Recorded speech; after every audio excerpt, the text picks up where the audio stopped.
네. 자, 그러면 우리 한상희 의원 네. 모시고 또 조금 매크로한 이야기 좀 나눠보겠습니다. 어서 오십시오. 안녕하세요. 네, 반갑습니다. 자, 우리 한 의원님과 함께 오늘은 지금 우리를 둘러싼 여러 경제 상황들이 썩 우호적이진 않은 것 같은데 이런 것들 좀 한번 짚어보고 가겠습니다. 먼저 유가 살짝 좀 한번 터치하고 갈까요? 유가 요즘 100불 얘기가 굉장히 많이 나오고 있고요. 네. 저희가 모셨던 유가 전문가께서는 아마 좀 93불 정도를 피크로 해서 좀 빠지지 않겠냐 이렇게 그런 얘기를 하시는데. 전문가는 보시던데 우리 네. 한상희 의원 어떻게 보세요? 저희 하우스뷰라는 게 먼저 있고요. 저희는 일단 유가는 어느 정도는 이제 단기적으로 오를 수 있지만 하락한다라고 보는 쪽이고, 저는 이렇게 생각을 합니다. 작년 3월부터 7월까지 우크라이나 전쟁 때문에 유가에 대한 가장 걱정이 많았을 때, 그 5개월 동안의 평균 유가가 혹시 얼마였는지 기억하시나요? 보통 이 얘기 드리면 되게 많이 놀라시는데 106달러예요. 그러니까 전쟁이 나서 정말 러시아가 수출을 하나도 못할 거라고 믿고 사람들이 트레이딩할 때의 유가가 평균이 106달러였습니다. 그러니까 일시적으로 100달러 WTI 당연히 갈 수도 있고 120도 갈 수 있고 한데 오랜 기간 100달러 이상을 유지하는 건 되게 쉽지 않다라는 거죠. 그러니까 지금 사람들이 걱정하는 거는 유가가 비싼데 그 유가가 비싼 상황에서 경제까지 나빠지는 걸 제일 걱정하거든요. 근데 원래는 유가가 비쌀 때는 경제가 좋고 유가가 낮을 때 경제가 안 좋습니다. 2015, 16년에 중국이 미니 불황이 왔을 때 유가 40달러가 깨졌었거든요. 그다음에 코로나 때는 마이너스였고. 그러니까 사실은 원래 그게 정상적인데 사람들은 지금이 공급 때문에 유가가 오르는 거라서 유가가 오르고 경제까지 안 좋다. 이렇게 생각을 하는 거죠. 그래서 지금은 이제 아람코의 추가 상장이 걸려 있습니다. 지금 사우디아라비아가. 그렇죠. 그래서 그것 때문에 아마 유가를 계속 높게 유지할 수밖에 없어요. 빈살만이. 그건 어쩔 수 없어요. 근데 이제 그게 되고 나서도 과연 유가를 계속 높게 유지할 이유가 있는지 우리가 고민해봐야 되고, 그러니까 분명 단기적으로 유가 오르는 건 당연한데 이게 오래 지속될 거냐는 걱정을 다시 생각을 해봐야 되고, 한 가지만 더 말씀드리면 사우디가 하루에 1,000만 배럴 이상을 생산하다가 지금 870만 배럴 정도 생산을 하고 있습니다. 되게 많이 줄였는데 놀라운 사실은 오펙 생산량 그만큼 안 줄었습니다. 그러니까 다른 나라들이 열심히 생산하고 있고요. 러시아, 구소련 쪽 생산량도 지금 많이 줄은 편이에요, 최근에. 근데 미국이 그만큼 늘려서 세계 생산량이 별로 안 줄었습니다. 그러니까 지금 유가가 올라서 누가 돈을 벌고 있냐면 감산하는 나라가 버는 게 아니라 그 옆에 있는 나라들이 돈을 벌고 있는 거죠. 이거를 과연 계속 냅둘까? 빈살만이든 푸틴이든 저는 이제 그런 생각을 가지고 있습니다. 네. 저하고 비슷한 생각이신데. 그러니까 그렇습니까? 기본적으로 지금 보면은 당연히 더 잘 아시겠지만 첫째로 미국에 계셨던 분들은 알지만 8월 달이 드라이빙 수요의 극입니다. 그렇죠. 가장 높고요. 9월 달부터 그러니까 가솔린 수요는 계속 줄고요. 역사적으로 보면은. 그리고 9월, 10월까지 11월부터도 난방 수요가 늘긴 하는데 그럼에도 불구하고 역사적으로 계절적으로는 8월이 가장 미국의 원유 수요가 높은 달입니다. 그러니까 그런 부분도 걸려 있어서 지금 감산을 하고 있는 거지만 결국은 내가 이렇게 감산해서 유가를 높이 유지하면 미국 돈 벌고 예를 들어 UAE가 벌고 이렇게 되는구나라는 걸 저도 아는데 거기 있는 사람들이 모를 리가 없거든요. 저는 그런 관점에서 유가 100불 충분히 갈 수 있습니다. 왜냐하면 100불 해봤자 지금부터 8%인데 그러니까. 얼마든지 갈 수 있거든요. 며칠만 해도 갈 수 있죠. 하루만 해도 갈 수 있습니다. 중요한 건 이게 얼마나 오래 유지가 돼서 물가에 부담을 주느냐인데 그 러시아 우크라이나 전쟁 때도 5개월 유지됐었다라는 걸 제가 꼭 말씀드리고 싶습니다. 네. 유가는 그렇게 지금 보고 계시고. 근데 어제 리포트를 내셨네요. 제목이 네네네. 침체는 이미 지나간 것이 아닐까? 이게 어떤 의미예요? 그러니까 침체가 이미 지나갔어요? 그러니까 이게 이런 것 같습니다. 지금 이제 애널리스트들의 추정치를 보면 내년 나스닥의 EPS 성장률은 한 24% 정도 돼요. 네. 올해는 한 12% 되고 좀 더 올라갔을 수도 있습니다. 이상하죠. 왜냐하면 미국 GDP 성장률을 보면 올해는 1.5%고 내년이 0.7이거든요. 그러니까 경제학자들은 내년 EPS 성장률을 올해 경제 성장률 올해 반으로 보는데 애널리스트들은 내년 EPS 성장을 올해 2배로도 본단 말이에요. 심지어 S&P는 올해는 2%고 3%고 내년은 12%입니다. 뭔가 이상하죠. 경제가 둔화가 되는데 EPS가 무지하게 많이 나온대요. 그래서 시장을 지금 나쁘게 보는 콜이 많은데 특히 4분기에 뭐라고 얘기를 많이 하시냐면 그 애널리스트들이 되게 너무 긍정적으로 보는 것이다. 그러니까 이코노미스트들 말이 맞고 애널리스트들 말이 틀린 거기 때문에 추정치가 하향될 거다라는 얘기가 되게 많아요. 근데 놀라운 사실은 다 지금 까먹고 계신데 작년 상반기 미국 GDP 성장률이 얼마였냐면 마이너스 1.6% 0.6%였습니다. 작년 네. 상반기가. 그래서 작년 6월 달에 주가가 어땠냐면 3,650까지 떨어졌습니다. 그때 계속 이코노미스트들이 뭐라고 그랬냐면 드디어 경제 침체가 제대로 올 거다. 주가 박살 날 거다. 그래서 시장은 어떻게 반응했냐면 그렇기 때문에 긴축이 중단될 거고 긴축이 중단될 거기 때문에 주식을 또 8월 말까지 4,300으로 땡깁니다. 근데 그때 8월 말에 잭슨홀에서 파월 의장이 딱 나와가지고 그런 일이 없을 거니까 그런 헛된 꿈을 꾸지 마. 이러면서 주가가 장중에 10월 말까지 3,500 미만으로 빠진다는 거죠. 그러니까 과연 2022년 상반기에 나왔던 마이너스 성장률보다 더 심한 마이너스 성장이 나올 거냐에 대해서 고민을 한번 해봐야 되는 거고요. 네. 두 번째는 지금 컨센을 보면 이코노미스트의 컨센을 보면 올해 4분기랑 내년 1분기의 GDP 성장률이 0%입니다. 그리고 내년이 0.7이에요. 네. 그러니까 이렇게 보면 2, 3, 4분기 경제는 괜찮아진다라고 그 사람들도 주장하는 거잖아요. 그러면 과연 우리가 생각하는 것만큼의 강도의 경기 침체가 올 거냐에 대해서 우리가 고민을 해봐야 된다라는 거죠. 그러니까 사실은 우리가 경기 침체를 작년 6월부터 걱정을 했는데 이게 이미 지나간 것일 수도 있다라고 저는 생각을 하는 거죠. 그래서 지금 3분기까지는 주가가 어떻게 버틸 건데 4분기부터 어렵다라는 거는 저는 오히려 9월까지가 8, 9월 주가 침체가 오히려 맞는 것 같고 제가 여전히 생각하는 대로 오히려 4분기가 되면은 내년 EPS 성장률이 잘 나온다는 걸 사람들이 좀 써주지 않을까라고 저는 생각을 하는 겁니다. 네. 그러면 주식은 어떻게 되는 거죠? 그러니까 기본적으로 지금 이제 S&P 500이 어제 빠져갖고 4,430 네. 정도 됩니다. 그러니까 4,430이면 올해 EPS 기준으로는 한 20배쯤 됩니다. 올해 EPS가 S&P가 220불 정도 왔다 갔다 하거든요. 네. 그럼 20배면 싸지 않다라고 싸지 느낄 않죠. 수 있어요. 왜냐하면 지금 10년물 금리가 어제 많이 올라왔고 4.3%가 넘었기 때문에 주식의 기대 수익률이 5%인 거잖아요. 20배면 역수니까. 그러면 이거 너무 채권비에서 주식이 비싸다라고 생각할 수가 있는데 만약에 지금 내년 S&P 500 EPS가 한 250달러 정도 언저리까지 왔거든요. 250달러라고 하면 4,400 기준으로 보면 P가 17배 정도로 떨어져요. 네. 그럼 17배면 과거 10년, 15년 평균보다 그렇게 많이 높지가 않습니다. 그럼 사람들이 내년에 과연 이코노미스트가 맞는 거냐, GDP 성장률이 떨어진다라는 거, 아니면 EPS가 늘어난다는 애널리스트가 맞는 거냐를 갖고 싸움이 있을 텐데 이 둘 중에서 애널리스트의 말이 맞을 것 같다라고 믿어지는 순간에는 저는 오히려 4분기부터 내년 상반기까지 주가가 좋을 수 있다라고 보는 편이고요. 네. 지금부터 이제 10월 12일까지 물가 발표 기간이 주가의 변동성이 여전할 수 있는 시간이다. 8월 달 주가가 2.몇% 빠졌고 미국이 9월도 뭐 지금 그저 그래요. 9월도 뭐 좀 그저 그렇고 아마 10월 12일까지 그런 그림이 있을 텐데 그 다음에 3분기 실적 발표 시즌부터는 오히려 주식을 좋게 보는 게 좋지 않을까라고 저는 생각을 하고 있습니다. 그제 이제 그리고 하나 이제 관련해서 경제하고 물가에 대해서 하나 더 얘기를 드리고 싶은 게 뭐가 있냐면 작년 1월부터 어떤 일이 있었냐면 미국의 부동산 시장은 악화가 되는데 그 전에 미국 부동산이 워낙 좋았기 때문에 주거비 물가가 엄청 올랐었어요. 그러니까 부동산 시장은 나빠서 경제에 대해서 사람들이 걱정을 많이 하는데 물가는 오르는 가장 나쁜 이 스팟에 있었거든요. 근데 지금은 어떤 상황이냐면 미국의 부동산 시장이 올해 많이 개선이 되고 있고요. 네. 반면에 시차 때문에 주거비 물가는 빠지는 이쪽 방면의 골디락스 구간이 됩니다. 제 계산으로는 최소한 내년 4월까지는 주거비 물가가 빠질 가능성이 매우 높습니다. 그러니까 기본적으로 주택 거래량하고 미국의 주거비 물가가 1년 시차를 두고 똑같이 움직이더라고요.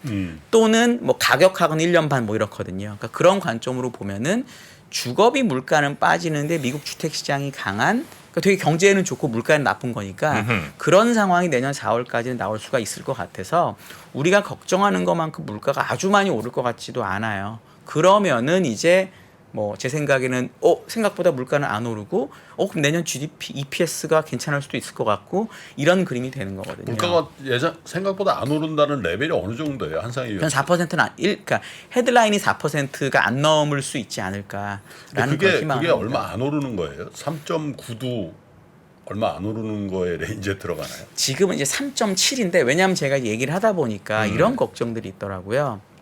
그림을 그려보면은 네.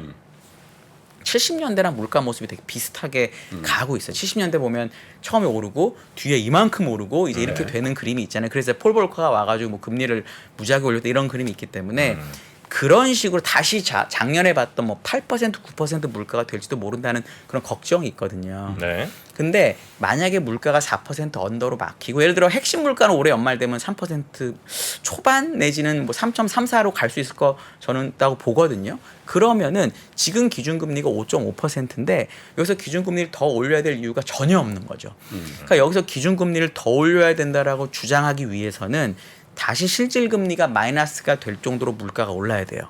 그러니까 5자, 6자를 다시 봐야 되거든요. 그러니까 그런 그림이 나오는 것의 가장 큰 요인이 이제 유가가 또 120, 130 가는 거랑 지금 주택시장이 좋잖아요. 그러니까 주택시장이 좋은 게 다시 주거비 물가로 전이되는 게 가장 큰 걱정인데 네. 이건 내년 하반기에 올 수도 있죠. 유가 다시 120불 가고 다시 주택시장 지금 좋은 게 반영되면 그렇게 될 수 있는데 지금부터 내년 4월까지는 그럴 가능성이 별로 없다라는 거죠.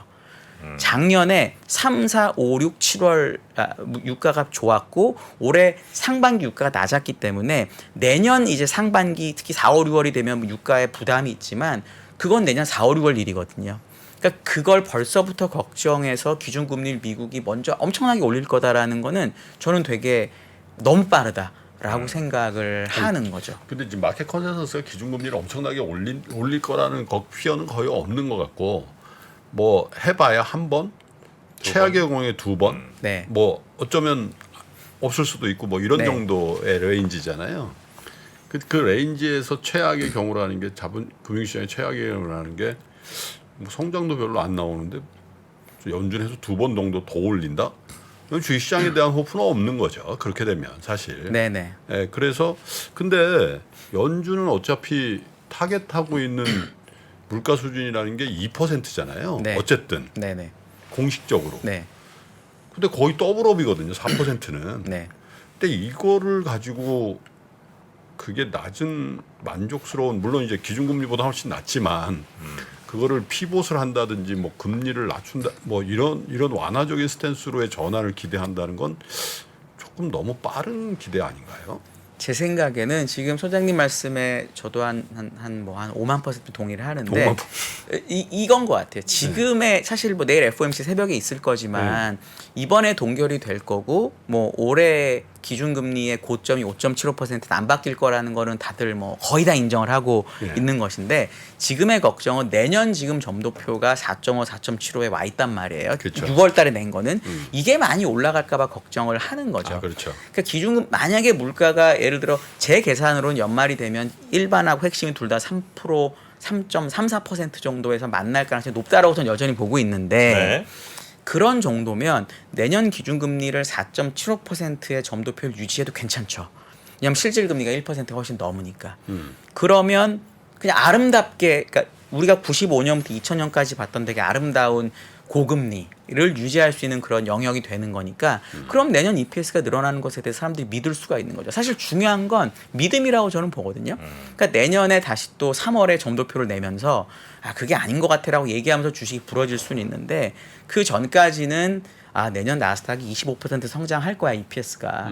그리고 S&P 12% 성장할 거야. 그 정도면 PER은 뭐 17배로 줄어들기 때문에 내년 점도표 4.75를 기준으로 보면은 주식이 비싸지 않은 걸 수도 있겠네라고 생각하는 구간이 필요한 거죠. 왜냐하면 지금은 기본적으로 내년 경제가 나쁘다라는 게 너무 컨센서스예요. 왜냐하면 올해 초에 2023년 GDP 성장률이 얼마였냐면 0.3이었습니다. 올해 초에. 지금 그게 1.5예요.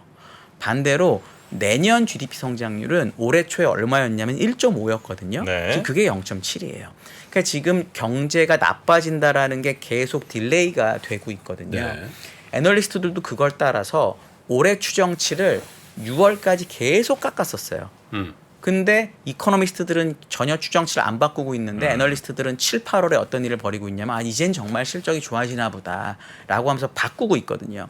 둘 중에 누가 맞을지는 정말 아무도 모르는데 어쨌든 컨센은 이코노미스트들이 맞을 거라는 게 더 많으니까 컨센하고 반대되는 의견에도 한번 귀를 기울일 필요가 있다라고 저는 생각을 해요. 지금 저 금리 수준 유지되면 그리고 EPS 그러니까 기업들이 돈을 잘 버는 게 확인되면 주가는 지금 레벨보다 더 올라갑니까? 저는 올라갈 수 있. 제가 이제 주장하는 게 뭐 리포트에 쓴 내용에 다 얘기할 수 있는데 네. 올해는 베이스 케이스가 4,600이라고 저는 생각을 하고요. 올해가 4,600 S&P. S&P. 예. 그리고 내년 상반기까지 저희가 4,900을 주장을 하고 있거든요. 네. 기본적인 근거는 기준금리를 한 뭐 3월, 4월, 5월 정도부터 낮춰주는 걸로 생각을 하고 왜냐하면 지금 기준금리가 5.5인데 더 이상 인상은 없고 그리고 내년 점도표가 4.75니까 한 3번 정도 인하를 하는 거 네. 대선 전에 그럼 5, 6, 9 이렇게 낮추면 되거든요. 그 정도를 감안했을 때는 그 정도도 가능하다라고 생각을 하죠. 예. 지금 이 S&P가 4,440 30 정도 될 거, 33 이 정도 될 겁니다. 4,400 어제 기준으로 4,443 뭐 이렇게 네, 되는 네, 것 같은데 그럼 이제 요거보다 뭐 이렇게 막 올라가고 이런 건 아닌 거네요, 그죠? 그러니까 지금 제일 큰 두려움이 좀 뭔 것 같냐면은 네. 예를 들어 지금 그러니까 제가 이제 한 달에 한 번 정도 저를 불러주셔서 너무 감사하게 오고 있는데 네. 항상 느끼는 걱정이 뭐냐면 이번 언제든지 주식은 10% 조정이 있을 수 있거든요. 뭐 더 언제든지 있습니다. 뭐 뭐 그렇겠죠. 18분에 한 번씩 있는 건데 네. 심지어 올해 2월에도 있었어요. SVB 전에 다 까먹고 계시지만 근데 이번에는 내년의 경제 전망을 계속 나쁘게 아까 뭐 OECD 얘기도 하셨는데 내년 경제 전망을 까고 있잖아요. 그런 상황에서 만약에 여기서 4,400이 4,000이 된다. 이런 사람들이 어떻게 생각할 거냐면 아 이거 다시 또 3,000 얼마 가는 장이라고 생각하고 되게 패닉에 빠질 가능성이 높아요. 저는 이제 4,600이라는 숫자를 제시드린 이유가 뭐냐면 정말 만약에 10% 조정이 온다면 이때는 걱정하지 말자라는 얘기를 저는 하고 싶은 거예요. 그러니까 내년 EPS 성장률이 올해보다 좋아진다라는 걸 믿게 되면은 언제든지 있는 10% 조정은 EPS가 아무리 많이 늘어도 와요. 애플이 지금 고점에서 중국 얘기 나오고 한 10몇% 빠졌거든요. 네. 근데 뭐 특별히 EPS가 변한 건 없어요. 이건 언제든지 있는 일이니까 S&P도 그럴 수 있거든요. 나스닥도 그럴 수 있고. 그럴 때 패닉에 빠지지 말고 경제가 둔화된다는 뉴스가 막 그때 엄청나게 뉴스에 나올 거야. 경제 네. 나쁘다, 긴축한다, 난리 날 텐데 EPS 성장률이 어떻게 되는지에 조금 더 집중할 필요가 있다라는 차원에서 4,600, 4,900이라는 얘기를 드리는 거죠. 4,000 됐을 때 주식 뺏기면 진짜 괴로워집니다. 그 다음에 주식 못 사거든요. 저는 그 관점을 주식을 뺏기면 안 된다라고 저는 보거든요. 지금 시장에서는. 판다는 개념이 아니고 뺏긴다는 개념이에요? 왜냐하면 전 7대 3을 여전히 주장합니다. 주식 7에 현금 3을 갖고 있는 사람이 돼야 되고 지금 지수는 현금이 있는 게 맞는 시기인데 네. 현금이 있으면 4,000이 됐을 때 어떤 판단을 할 수 있냐면 내 70을 더 팔게 돼요. 70 주식하고 현금 30인데 아, 이 4,000이 70 되면 아 이게 70도 아니야. 나 주식 더 팔아야 되라고 이런 걱정을 할 수 있는데 그걸 뺏긴다고 생각하시는 거군요. 뺏기는 거죠 시장에. 그럴 때는 30을 가지고 최소한 15 정도라도 주식을 더 살 수 있는 정도의 마음가짐을 가지기 위해서는 지금 얘기하는 경제 둔화 얘기도 보시고 당연히 뭐 훌륭한 분들이 얘기하는 거니까. 네. 근데 한상이라는 사람이 나와가지고 근데 내년 EPS가 그렇게 좋아진다는 사람도 있어요. 라는 생각도 지금은 되게 할 필요가 있다라고 보죠. 얘기가 조금 다시 돌아갔는데 물가에 대해서 한 말씀 더 여쭈면 지금 이제 저 미국에 굉장히 이례적인 파업이 이루어지고 있잖아요. 네, 네, 네. 근데 이제 4년 동안에 한 30몇 % 좀 올려달라고 그러는 거고 업체에서는 20%만 올리자고 그러는 거니까 업체 요구를 받아들여도 5%씩 올리는 거. 네. 그죠? 근데 이제 저게 좀 확산될 수도 있지 않냐. 왜냐하면 저는 좀 걱정이 사실 기업들의 EPS라는 게 실적인데 실적이 굉장히 좋은 회사들마저도 노동의 굉장히 유연성이 보장돼 있음에도 불구하고 사실 최근 들어서 임금 상승이 좀 있는 거지 물가를 감안해서 보면 제조업체 전반적으로 마이너스 성장률이 마이너스 임금 상승률이거든요. 네. 그러면 야 니네들 왜 주주한테만 주고 자사주 사는데만 그것도 주주한테 주주 환원이니까 네.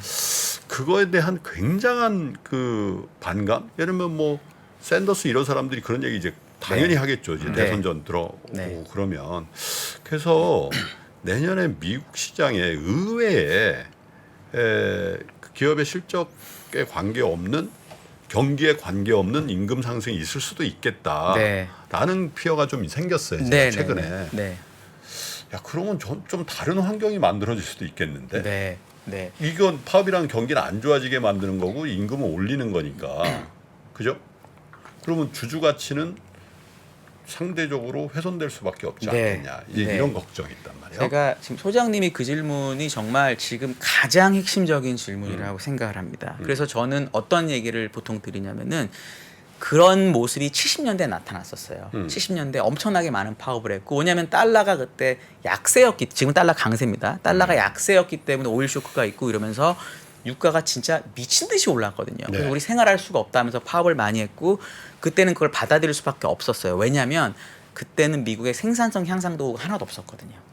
50년대, 60년대에 TV, 냉장고, 뭐 이런 세탁기 이런 것들이 막 보급이 되고 나서 생산성이 엄청나게 좋아지고 50년대, 60년대는 전 세계 경제가 제일 좋았을 때입니다. 일본이든 미국이든 그렇죠. 유럽이든 난리도 아니었거든요. 근데 70년대는 그런 조건이 없으면서 안 좋은 게 맞물리면서 그런 일이 딱 벌어졌거든요.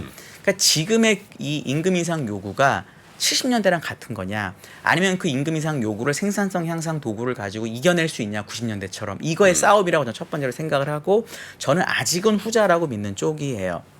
예를 들어 인트위트라는 기업이 있습니다. 미국에 더존 우리나라의 더존 비조원 같은 회사인데 전 몰랐는데 그 회사가 실적 발표하면서 얘기한 게 미국의 중소기업들은 아직도 임금이나 뭔가 하청업체한테 돈을 지급할 때 80%를 수표를 준대요. 페이퍼 트랙이라는 표현을 쓰더라고요. 네. 저는 몰랐어요. 정말 깜짝 놀랐습니다. 그러면서 주장하는 게 뭐냐면 우리 같은 이런 중소기업 대상으로 뭐 파이낸스나 텍스를 대행해 주는 기업들도 AI를 쓰면 효율이 엄청 좋아진다라고 주장을 하더라고요. 이건 주장입니다. 그다음에 엔비디아도 이번 실적 발표를 하면서 자기들 AI를 썼더니 메타가 하는 릴스의 사용자가 24% 늘었다라고 주장을 하더라고요. 그러니까 이게 진짜인지 아닌지 사실 모르고 이 사람들의 주장인 건데 만약 이게 이렇게 될 거라고 사람들이 믿으면 임금 인상을 무시하고 가는 거죠. 예를 들어 자동차 업계 사람들이 이런 식으로 임금 인상이 많이 되니까 올려주긴 하지만 앞으로 우린 정말 더 자동화를 많이 해야 되겠다. 이렇게 생각을 하게 되면 또 분위기가 바뀌게 이게 첫 번째고요. 두 번째는 테슬라도 직원이 많은데 왜 이런 얘기가 어떤 분들은 노조원들이 많아서 그렇다고 하는데 엔지니어들 제조하는 사람들 말고 엔지니어들이나 연구원들이 많은 데는 원래 그 사람들 연봉이 훨씬 높아요. 그러니까 이 사람들의 연봉 비중이 많은 기업일수록 이런 임금 인상하고 관련이 없어지는 거죠. 왜냐하면 그 사람도 어차피 많이 받고 많이 잘리고 많이 들어오고 많이 옮기고 하니까.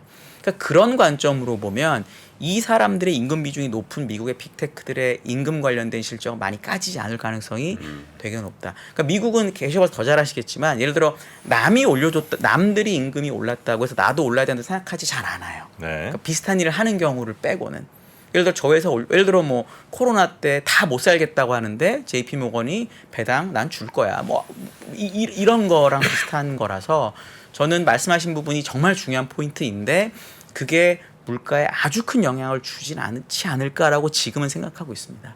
네, 진짜 중요한 포인트인 것 같아요. 네. 정말. 어쨌든 조금 그 없던 일들이 발생한 거니까 조금 주의 깊게 좀 네네. 관찰을 좀 볼 필요성은 있지 않겠냐라는 생각이 들긴 한. 네. 우리 시장은 미국이랑 비슷하게 갑니까? 지금 끝으로 짧게만.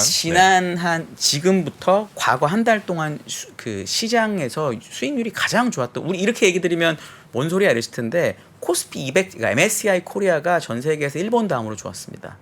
일본은 엔화가 그렇게 그러니까 일본은 항상 엔화 약세 구간의 주가가 오르거든요. 네. 그러니까 우리나라 장이 되게 괜찮은 편이었어요. 시장 전 세계 증시에서. 그러니까 그런 관점에서 보면은 이제 미국 시장이 9월 20일부터 이제 10월 12일까지 변동성이 있는 기간에 우리나라 증시도 변동성에 노출될 수밖에 없고 그 다음에는 저는 오히려 EPS 모멘텀으로 보면은 중국이나 우리나라가 훨씬 더 강해요. 그래요.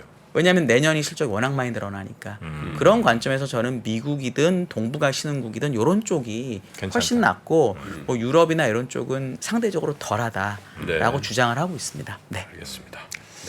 알겠습니다. 예. 자 오늘 한상희 의원과 함께